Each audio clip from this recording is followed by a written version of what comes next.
میجگانا و گنجینه از بیبیشون طرز بافتن رویمال رو از خود می‌نمایند. با سوزن دست بیبی حرکت پنجه ها دقت داده این هنری بیبی را می‌آموزند. هنری بافندگی را گلنورا هنوز از دوره خردسالی در سن سال همین نبیره‌هایش از خود نموده است.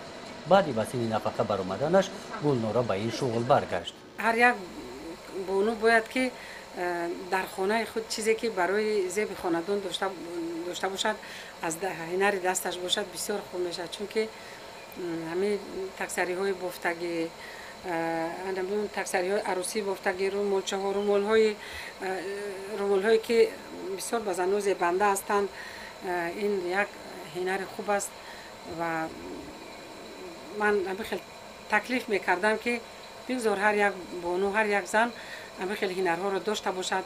همین هنر دست است، این یک بهترین چیزی است که هم خانه زیبا می شود، هم عصب آرام می شود، هم با مثلا برای فرزندان یک چیز میراث میماند از دست مادر، از دست زن.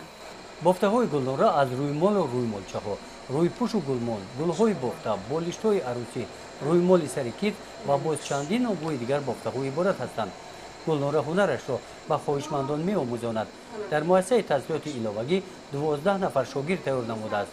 هنری دستی برای گلنورا دشواری ندارد، برعکس به سلامتیش فایده آور است. مثلا 6 تا تلویزیون نگاه کنده، اگر خواهی تلویزیون نگاه میکنی، نخواهی همون بافتن بگیری، یا که مثال میره دقتی همسایه ششتن بافتن بگیری.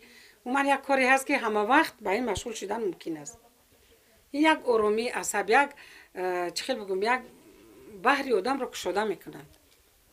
میشد روزی در کار میشد یک رومالش مثال میفروشی، مثال یک جای روزگار ساز میکنی، مثال یک چیز برای زندگی در کار باشد، از بازار رفته میخری، از پولی همین.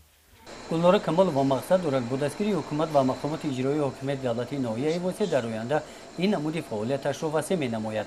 ما نیت داریم که در آینده اگر خوردم باشد یگان سیخ تشکیل کنیم، اما از حساب زنهای خانه‌شناسی و دخترکان در همونجا به کار جلب کنیم.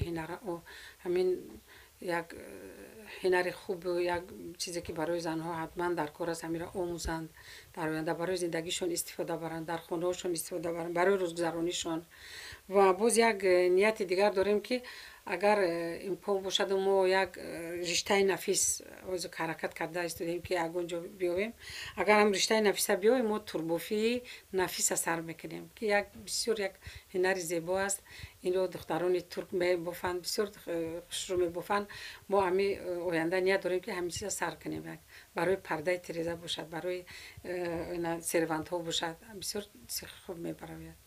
در سمت بافندگی گلنورا نوگانی ها می آفرد. از چنین یک کلابه رشته عادی یک چیزی زیبا می بافد. او باوری دارد که نقشه هایش عملی می گردند. گزارش خواجه نظریف، خدای نظر ظهورов از ناحیه واسه برای برنامه اطلاعاتی نوید.